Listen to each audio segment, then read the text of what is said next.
Namun sebelum pasukan aliansi dan suku Quraisy berhasil melaksanakan rencana serangan gabungan mereka, pertolongan Allah datang kepada kaum muslimin dalam bentuk seorang bernama Nuaim bin Mas'ud. Ia adalah seorang petinggi suku Ghatafan yang memiliki hubungan baik dengan orang Quraisy maupun orang Yahudi. Ia terkenal sangat memusuhi Islam, namun di malam itu tak ada angin, tak ada hujan, dan sama sekali tak ada yang menyangka dia secara diam-diam tiba-tiba menyelinap ke kamp pasukan muslimin untuk menemui Rasulullah. Di depan Rasulullah dia langsung bersahadat.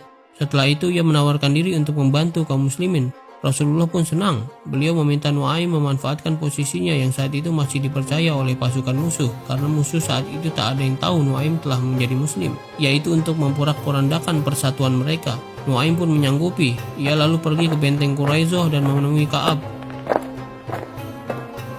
Di sana ia langsung berinisiatif melakukan tipu muslihat. Ia menasihati Ka'ab bahwa pertaruhannya untuk memutuskan bergabung dengan aliansi sangat mahal, karena jika aliansi itu kalah, maka mereka akan ditinggal dan menghadapi kemarahan kaum muslimin. Sedangkan tentara aliansi dengan tenang bisa pulang ke rumah masing-masing. Nuaim menyarankan Ka'ab untuk meminta jaminan 10 petinggi Quraisy atau petinggi suku-suku yang tergabung dalam aliansi agar bersamanya di benteng Quraisyah. Keberadaan mereka akan menjamin bahwa pasukan aliansi tak akan pergi dan mengkhianati mereka. Ka'ab pun setuju. Setelah itu Nuaim pergi menemui Abu Sufyan.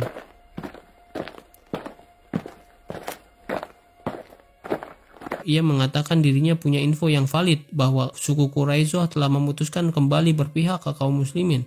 Abu Sufyan pun kaget dan tak percaya begitu saja. Bagi Abu Sufyan, jika benar berita itu, maka pupuslah harapan mereka untuk bisa mengalahkan kaum muslimin, karena posisi pasukan Quraisyah ini sangat vital. Mereka menyerang dari dalam. Tanpa bantuan mereka, kecil kemungkinan pasukan aliansi bisa berhasil dengan hanya mengandalkan serbuan dari parit.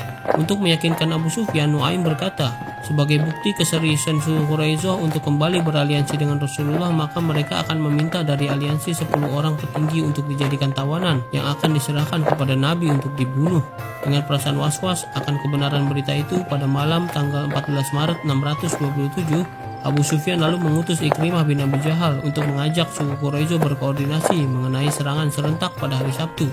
Namun respon yang didapat oleh Ikrimah persis kata Nuaim. Ka'ab meminta 10 sandera kepada aliansi sebagai jaminan agar mereka tak meninggalkan kaum Yahudi itu.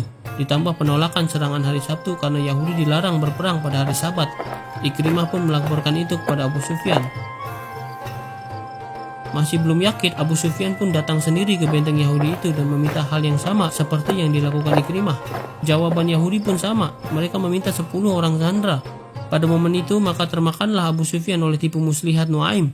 Ia yakin bahwa suku Quraisyah memang telah kembali beraliansi dengan kaum muslimin seperti apa kata Nuaim. Dengan perasaan hancur lebur, Abu Sufyan kembali ke tenda perangnya dan tak tahu lagi apa yang harus dilakukan. Keesokan harinya, saat Abu Sufyan sudah kebingungan dan pusing 7 keliling, Ikrimah yang juga sudah muak dengan deadlock tersebut bersama 6 orang pasukan berkuda lain mencoba melompati parit yang sudah agak dangkal itu. Mereka pun berhasil dan mendarat beberapa puluh meter persis di depan kamp kaum muslimin. Salah satu dari 7 orang itu adalah seorang bernama Amr bin Wud yang dijuluki raksasa karena postur tubuhnya yang besar dan kekar serta pedang yang lebih besar dari semua pedang pada umumnya. Ia juga terkenal sebagai jawara Quraisy yang tak pernah kalah dalam duel. Setelah mendarat, si raksasa itu berteriak lantang, "Saya Amr bin Wud, ksatria terhebat di seluruh tanah Arab dan belum pernah kalah. Apa ada di antara kalian yang mau berduel denganku?" Mendengar tantangan itu, Rasulullah pun bertanya kepada para sahabat, apakah ada yang berani maju. Semua sahabat terdiam, kecuali seorang sahabat yang saat itu duduk persis di sebelah Nabi, dan dalam sebuah riwayat posturnya hanya separuh dari tubuh Amr bin Wud. Dialah Ali bin Abi Thalib. Namun Rasulullah menyuruh Ali duduk. Tantangan kedua kembali dilontarkan Amr. Kali ini dengan kalimat yang agak merendahkan. "Tak adakah di antara kalian yang pemberani layaknya laki-laki jantan?" Mendengar itu, Ali kembali berdiri. Namun Rasulullah menyuruh Ali kembali duduk seraya berkata, "Ini Amr, Ali, duduklah." Tantangan ketiga datang dengan kalimat yang lebih mengejek lagi. "Di manakah surgamu yang katanya orang mati syahid akan memasukinya? Tak adakah yang berani melawanku?" Untuk ketiga kalinya, Ali kembali berdiri. Kali ini Rasulullah merestuinya. Dilepaskannya turban beliau lalu diikatkan ke kepala Ali lalu mendoakannya. Lalu Amr bin Wud bertanya siapakah calon lawannya ini. Ketika tahu Ali anak Abu Thalib, teman dekat Amr bin Wud, ia menolak bertarung dengan berkata, "Aku tak akan membunuh anak saudaraku." Namun Ali merespon dengan berkata, "Tapi aku sangat ingin membunuhmu." Dengan ucapan itu Amr sangat murka. Ia turun dari kudanya, memenggal kepala kudanya itu lalu menyerang Ali membabi buta. Duel dahsyat pun terjadi. Saking dahsyatnya duel, debu-debu berterbangan menutupi mereka sehingga para penonton pun tak bisa melihat jelas apa yang terjadi di dalam. Dari sebuah riwayat diceritakan entah bagaimana caranya tiba-tiba Amr telah terlentang di tanah, di mana kaki Ali menginjak dadanya dengan pedang siap menebas batang lehernya. Namun alih-alih menghabisi musuhnya itu, Ali malah menawarkan masuk Islam. Mendengar tawaran itu, Amr meludahi Ali. Amr mengira saat itulah hidupnya akan habis, namun yang terjadi malah sebaliknya. Ali melepaskan injakannya dari Amr seraya berkata, "Aku hanya membunuh musuhku karena Allah, bukan karena amarah. Ludahmu telah menimbulkan amarah di hatiku. Bangkitlah dan kembalilah ke kaummu." Namun seorang Amr tak bisa menerima kebaikan semacam itu. Sebagai jawara, ia hanya pergi dari duel dengan dua jalan, mati atau menang. Amr pun bangkit dan mengambil kembali pedangnya. Dengan secepat kilat ia menghantamkan ke perisai Ali. Saking kuatnya hantaman itu, perisai Ali pun hancur dan pedangnya sedikit mengenai punggung Ali. Saat Amr ingin menghantamkan pedangnya untuk kedua kalinya, pedang Ali bergerak lebih cepat dan berhasil mengenai tenggorokan Amr. Raksasa itu pun roboh. Robohnya Amr membuat Ikrimah dan kawan-kawan kalang kabut. Mereka langsung buru-buru menunggangi kudanya dan kembali melompati parit. Namun satu orang di antara mereka bernama Naufal bin Abdullah tak berhasil karena kudanya terperosok ke dalam parit. Zubair bin Al-Awwam lalu menghampirinya dan menebas batang lehernya. Segera setelah peristiwa itu, seorang panglima perang Quraisy yang sebelumnya memporak-porandakan kemenangan kaum muslimin di perang Uhud bersiap-siap memacu kudanya dengan cepat bersama satu skuadron yang ia bawa. Dialah Khalid bin Walid. Ia pun berhasil melompati parit tersebut.